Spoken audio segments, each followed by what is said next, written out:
فيفا يكشف أسباب ترشيح ميسي لجائزة الأفضل. تم فتح باب التصويت مع كشف الموقع الرسمي للاتحاد الدولي لكرة القدم فيفا القائمة المختصرة التي تضم 11 لاعبا للمنافسة على جائزة ذا بيست التي سيتم منحها للاعب الأفضل في العالم لعام 2024.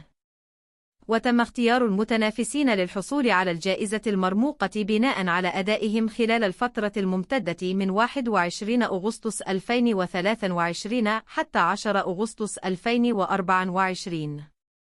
وسلط موقع فيفا الضوء على أبرز إنجازات كل لاعب خلال عملية الاختيار. بيلينغهام استمتع بيلينغهام بموسم أول استثنائي مع فريقه ريال مدريد، حيث حقق ثنائية الدوري الإسباني ودوري أبطال أوروبا وأحرز 23 هدفاً في 42 مباراة عبر جميع المسابقات، بما في ذلك هدفي الفوز في مواجهتي الكلاسيكو ضد الغريم التقليدي برشلونة. ساهم اللاعب الإنجليزي حينما كان عمره يبلغ آنذاك 21 عاماً في بلوغ منتخب بلاده نهائي بطولة كأس الأمم الأوروبية الأخيرة يورو 2024، وكان هدف التعادل الرائع الذي سجله في اللحظات الأخيرة في مباراة دور ال1/6 أمام سلوفاكيا من أكثر اللحظات التي لا تنسى في البطولة القارية. كارفخال كان كارفاخال مثالا يحتذى به في ثبات المستوى والأداء المميز في صفوف ناديه ريال مدريد ومنتخب إسبانيا طوال موسم من 2023 إلى 2024. وجاءت مساهمات كارفاخال البارزة في نهائي دوري أبطال أوروبا، حيث سجل هدفا رائعا بضربة رأس متقنة افتتح من خلالها التسجيل في فوز الفريق الملكي 2-0 على بوروسيا دورتموند الألماني. ولعب الظهير الأيمن المخضرم دورا محوريا في تتويج إسبانيا بلقب يورو 2024 الذي استضافته ألمانيا في صيف العام الحالي، حيث شارك أساسيا في 5 من أصل 7 مباريات، بما في ذلك المباراة النهائية التي حسمتها إسبانيا لصالحها أمام إنجلترا.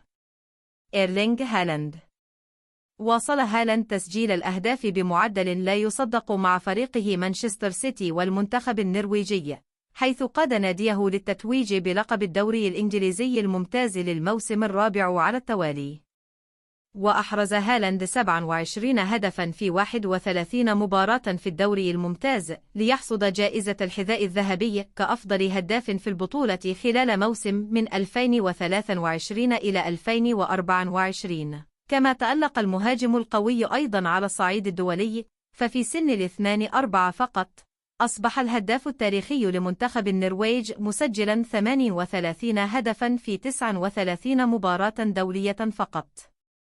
توني كاروس أسدل كاروس الستار على مسيرته الحافلة بالنجاح على طريقته المعهودة، حيث توج ب3 ألقاب مع ريال مدريد، وكان لاعب الوسط الأنيق الذي استمر في جذب الأنظار بتمريراته المتنوعة حتى في خريف مسيرته، ركيزة أساسية في تشكيلة ريال مدريد التي لا تقهر والتي توجت بألقاب دوري أبطال أوروبا والدوري الإسباني وكأس السوبر الإسباني. في المقابل، بدا الحلم برفع كأس أخرى على الصعيد الدولي مع المنتخب الألماني أمرا يصعب تحقيقه، حيث ودع كاروس ورفاقه بطولة كأس الأمم الأوروبية 2024 من دور الثمانية على يد المنتخب الإسباني الذي توج باللقب في النهاية. مبابي قاد مبابي فريقه السابق باريس سان جيرمان لتحقيق لقب الدوري والكأس في موسمه الأخير مع العملاق الفرنسي بإحرازه 27 هدفاً في 29 مباراة في الدوري المحلي موسم من 2023 إلى 2024.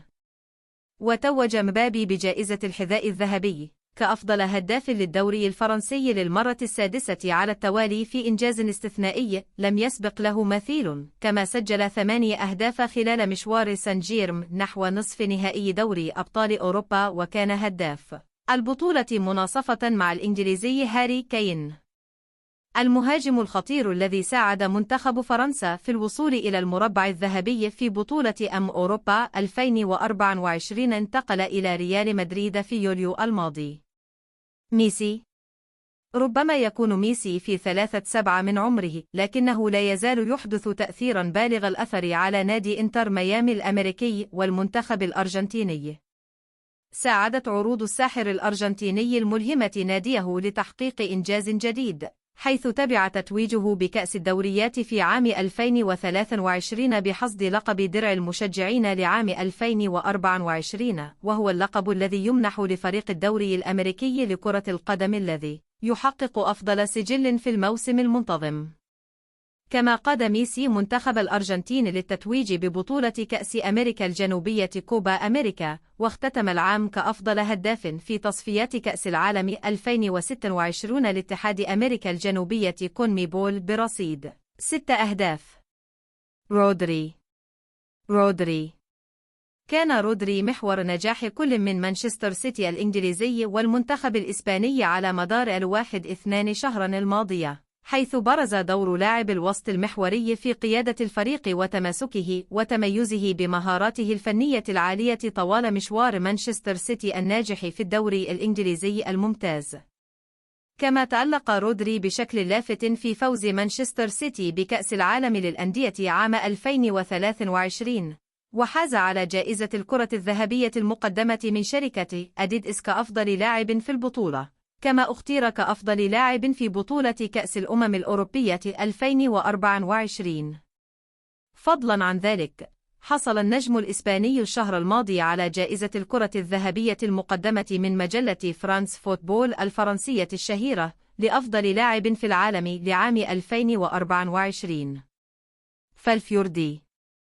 كان فالفيردي حاضرا بشكل شبه دائم في صفوف ريال مدريد خلال الموسم الذي توج فيه الفريق بلقبي الدوري الإسباني ودوري أبطال أوروبا. لاعب خط وسط يتميز بذكاء كروي عال، ومدى واسع للتمرير، وقوة بدنية استثنائية، وقد لعب أكبر عدد من الدقائق في النادي مقارنة بجميع اللاعبين الآخرين في موسم من 2023 إلى 2024.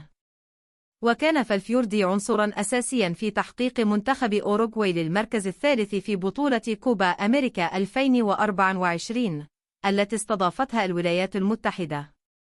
فينيسيوس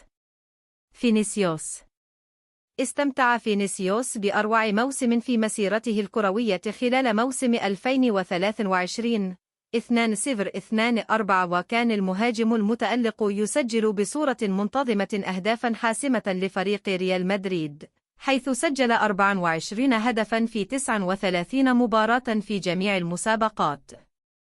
من أبرز إنجازات النجم البرازيلي الدولي تسجيل هدف في نهائي دوري أبطال أوروبا ضد بوروسيا دورتموند، بالإضافة إلى إحرازه 3 أهداف هاتريك في نهائي كأس السوبر الإسباني أمام برشلونة. أبهر فيرتز الجميع خلال موسم باير ليفركوزن الاستثنائي من 2023 إلى 2024، والذي توج خلاله بلقب الدوري والكأس في ألمانيا، ووصل فيه الفريق لنهائي بطولة الدوري الأوروبي. أحرز صانع الألعاب الموهوب والبارع 21 عاماً 18 هدفاً وقدم 20 تمريرة حاسمة في جميع المسابقات، واستطاع فيرتز أيضاً أن يحجز مكانه في صفوف المنتخب الألماني الأول، وسجل هدفين في يورو 2024. لامين يامال عزز يامال مكانته كواحد من أبرز المواهب الواعدة في جيله، حيث برز المهاجم الشاب الذي لم يتجاوز 17 عاما في يوليو الماضي كأحد أهم لاعبي برشلونة الإسباني. وأضاء يامال يورو 2024 بسلسلة من العروض المبهرة، حيث قدم 4 تمريرات حاسمة لزملائه، وسجل هدفا واحدا خلال مشوار إسبانيا نحو اللقب. وفازت تسديدته الرائعة في شباك المنتخب الفرنسي خلال الدور قبل النهائي بالمسابقة القارية بجائزة أفضل هدف في البطولة، كما حصل على جائزة أفضل لاعب شاب في البطولة.